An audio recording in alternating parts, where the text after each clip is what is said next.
All India Muslim जमात के राष्ट्रीय अध्यक्ष मौलाना मुफ्ती शहाबुद्दीन रिजवी बरेलवी ने एसपी के मुस्लिम नेताओं और मुस्लिम पर्सनल लॉ बोर्ड को आड़े हाथों लिया है। उन्होंने कहा है कि 22 जनवरी को राम मंदिर के उद्घाटन को लेकर मुसलमानों को डरने की जरूरत नहीं है। आरोप लगाया कि कुछ मुस्लिम नेता इस मामले को लेकर मुसलमानों को डराने में लगे हैं, लेकिन हमें डरना या घबराना नहीं है।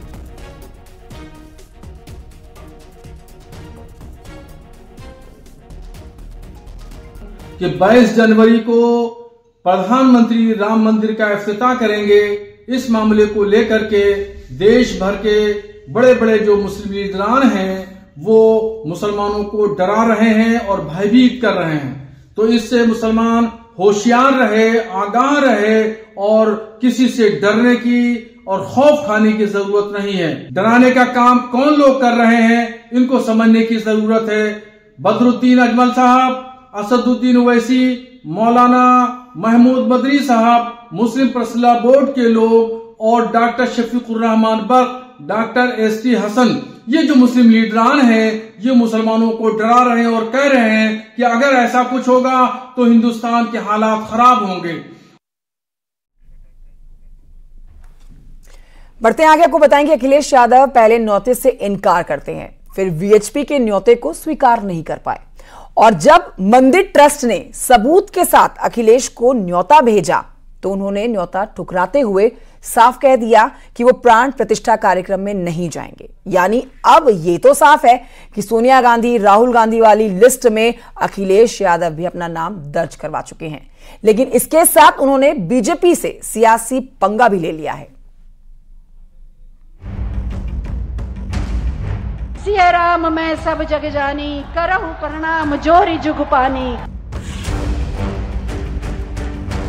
राम मंदिर के खिलाफ विरोध के सुर तब भी उठे थे और अब भी उठे हैं। अखिलेश यादव तब भी मंदिर निर्माण के खिलाफ थे और अब भी प्राण प्रतिष्ठा के खिलाफ हैं, क्योंकि पहले विश्व हिंदू परिषद और अब मंदिर ट्रस्ट की तरफ से मिले निमंत्रण को अखिलेश यादव ने स्वीकार नहीं किया। अखिलेश यादव ने गोलमोल जवाब देते हुए लिखा, श्री राम जन्मभूमि मंदिर अयोध्या के प्राण प्रतिष्ठा समारोह के स्नेह निमंत्रण के लिए धन्यवाद देते हैं। समारोह के सकुशल संपन्न होने की हार्दिक शुभकामनाएं। हम प्राण प्रतिष्ठा समारोह के बाद सपरिवार दर्शनार्थी बनकर अवश्य आएंगे।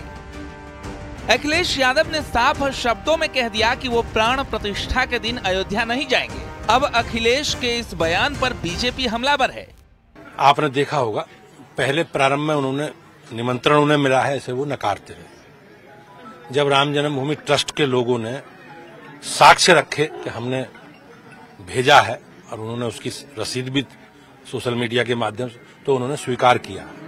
तो समाजवादी पार्टी कंफ्यूज है और इनकी मानसिकता हमेशा राम की विरोधी की रही है और ये लोग हमेशा राम के अस्तित्व को नकारने वाले लोगों के साथ खड़े रहे। मुस्लिम वोटों की तुष्टीकरण के लिए जो लोग निमंत्रण नहीं ले रहे हैं या जाने से मना कर रहे हैं, आने वाले चुनाव में मुसलमानों को खुश करने के लिए कर रहे हैं। ऐसा वो अच्छा नहीं कर रहे हैं, क्योंकि भगवान राम त्रेता के हैं।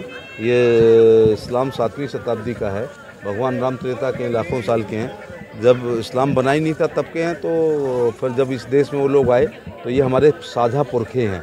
राम हैं, कृष्ण हैं, नानक हैं, महावीर हैं, बुद्ध जी हैं, ये हमारे सबके साझे पुरखे हैं।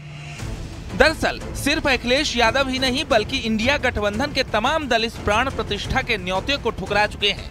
चाहे सोनिया गांधी हो या फिर ममता बनर्जी, सबने अयोध्या जाने से इनकार कर दिया है। ऐसे में विपक्ष की ये रणनीति है या फिर भूल, ये बड़ा सवाल है। ये अखिलेश यादव पूरी तरीके से कंफ्यूज हो चुके हैं और ये वोट बैंक की राजनीति के कारण से ये कुछ भी करते हैं। सुबह कुछ बोलते हैं, शाम को कुछ बोलते हैं। जब इनके पास में ये पहले कहते हैं कि हमारे पास में निमंत्रण मिलेगा तो हम जाएंगे, उसके बाद में जब इनको निमंत्रण मिल जाता है तो इनकी पार्टी का एक सांसद जिसके पैर कब्र में लटके हुए हैं वो कहता है क्या नाम कि वो मस्जिद शहीद कर दी गई, तो ये मंदिर जाने से मना कर देते हैं। और फिर उसके बाद में फिर जब इनकी बिरादरी इनको गरियाने लगती है तो फिर कहते हैं कि नहीं मैं मंदिर बाद में जाऊंगा। भगवान प्रभु राम की जो कड़कड़ में राम होते हैं, आपके मोबाइल में राम है, आप में राम है, आपकी आईडी में राम है, इस दीवार में राम है, तो राम के निमंत्रण की हमको न प्रतीक्षा है न आवश्यकता है। जब भगवान प्रभु राम हमें बुलाएंगे, मनोज पांडे दौड़ते नंगे पैर भगवान प्रभु राम के दर्शन को जाएंगे। हालांकि हम प्रभु राम के कृतज्ञ हैं कि हमको बहुत बार वहां दर्शन का अवसर मिला है। यानी बीजेपी प्राण प्रतिष्ठा पर जोर दे रही है तो विपक्ष की तरफ से सियासी शोर सुनाई दे रहा है। ऐसे में राम मंदिर के नाम पर अब बीजेपी बनाम इंडिया गठबंधन की जंग छिड़ गई है। लेकिन प्रभु श्री राम का आशीर्वाद किसे मिलता है, ये चुनावी परिणाम के बाद ही पता चल पाएगा। Bureau report, news 18।